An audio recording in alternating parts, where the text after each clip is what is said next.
There's the White House. The November midterm election's already a hot topic, even though it's only March. And as our next guest knows, every single vote counts. Former Senator, the current CEO of the American Action Network, Norm Coleman, joins us from Washington, along with Fred Malek, our guest host this morning. Senator, good to have you with us. Good morning. Good to be here with you. Thank you.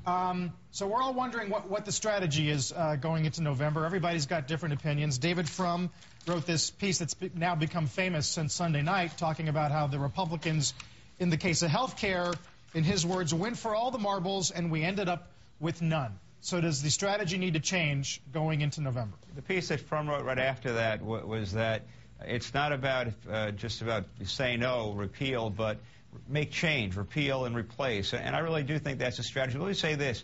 The measurement that counts in politics is not the poll that takes place in March or April, but what happens in November. And as I can tell you, I know and others know, things change quickly. In 2008, we were riding high. We thought we had an insurmountable lead. We were winning on the energy debate. Remember, drill, baby, drill. The war in Iraq had become a sidebar. And then the market collapsed.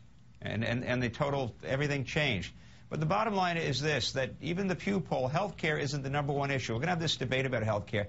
But debt and the economy and the debt that's being foisted upon this generation and the next, that's going to be an issue. And this health care bill, everybody knows that the projections that CBO gives for a $132 billion surplus over 10 years, that's based on assumptions that aren't going to take place. We're not going to cut Medicare reimbursements to docs for 21%, and we're probably not going to be taxing excise tax on high-cost insurance plans. So Doug Hotzekin, the head of our Center for American Action Forum, which Fred knows, and he said this is a $562 billion cost. So bottom line, by November, jobs are still going to be the issue. Debt is still going to be an issue. This bill is going to add to debt, and I think in the end that's our advantage. So it's not just about saying no, it's saying we don't want more debt. We don't want something that's going to hurt the average, the American citizen, the senior, and this plan certainly doesn't do the positive things. The Democrats, of course, are counting on a few things. A, that the jobs picture will be much better in 6 months.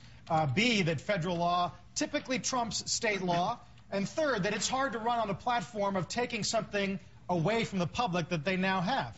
I don't think they're running on a platform of taking away. In other words, it's not just repeal. What we're saying, which is reality, that this bill and what's being done here is going to result in a significant, massive increase in debt and deficit.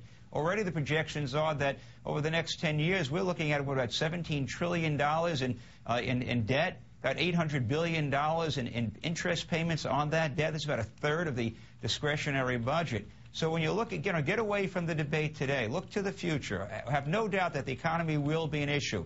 If the Dems are believing that somehow there's some magical turnaround, that's something that I haven't heard. It's not something that I've heard from the folks either on Main Street or on Wall Street. This is a slow recovery, economy an issue, and I got to tell you, you're hearing me talk about debt and deficit. All the years that I've been in public office, that was never an issue. People didn't care, but when you start talking about trillions, all of a sudden something has happened. So it's an issue this year, and I got to believe it'll be an issue in November, and this bill only adds fuel to that fire. Well, not surprising, Norm and I kind of agree on this. But Norm, you were also a former mayor of St. Paul, and you created jobs and brought a lot of jobs to the city when you were mayor. This particular bill does raise taxes. I saw Medtronic just said that they're going to lay off 1,000 people because of taxes, increased taxes. You got a lot of medical companies in Minnesota. What do you think the impact on jobs is going to be, particularly in Minnesota?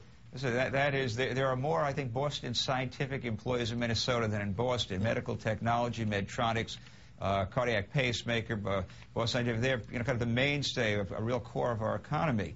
As a mayor, I was a mayor for 8 years, didn't raise taxes. I grew jobs.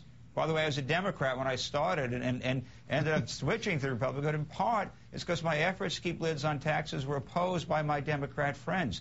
But the bottom line, Fred, is you know and I know that you want to grow a job, you keep lids on taxes, you get capital out in the marketplace. This bill is not going to help either of those, and as a result, if the economy is shaky, if jobs are the issue, and again, I keep getting back to debt. I'm harping something that a year ago I wouldn't have even talked about.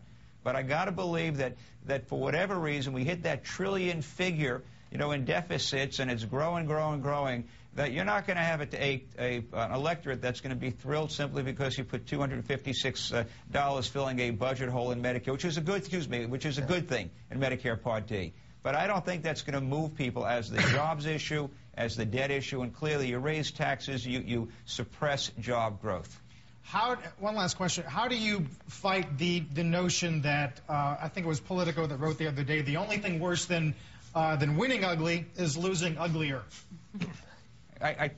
I think right now there's a lot of ugly feeling that's on the floor of the Senate. You saw it yesterday in committee hearings that are not being scheduled. Before I got on, you talked about financial reform. Can you reach a bipartisan agreement? Right now, I got to tell you, tempers are they're up. People feel the minority feels like a voice hasn't been heard. We're using processes that haven't been used before. The American people aren't happy. But that's a long way from November. I think this battle moves on. Then we kind of look to the future. Can you get past this? Yeah, we'll get past it. But I keep getting back to, in bottom line, people vote their pocketbooks. And in November, they're going to be voting their pocketbooks. And I'm not seeing anything on the horizon that this administration is doing that is going to significantly change the dynamic for the positive. If anything, the higher taxes, the more regulation, the increase in debt, all that creates uncertainty and suppresses job growth. And I think that's the Achilles heels of my Democrat friends. Unfortunately, Senator, it's a great, resilient economy that a lot of things happen in spite of what's happening. A lot of this stuff doesn't kick in for a couple of years, and, you can't hold down the American and U.S. economy, the stock market, anything. It happens in spite of all this stuff. So we could be doing pretty well in November. And I'm rooting that we do well, by the way. Right, I know. We all are. But what this administration is doing in terms of higher taxes, that certainly, as you know, that doesn't help the dynamic. That doesn't move it forward in a way that generates confidence among small business people that they want to grow jobs. Senator, it's great to talk to you. Hope you'll come back soon. Thanks, Norm. Pleasure. Thanks. Senator Norm Coleman, of course, the American Action Network CEO.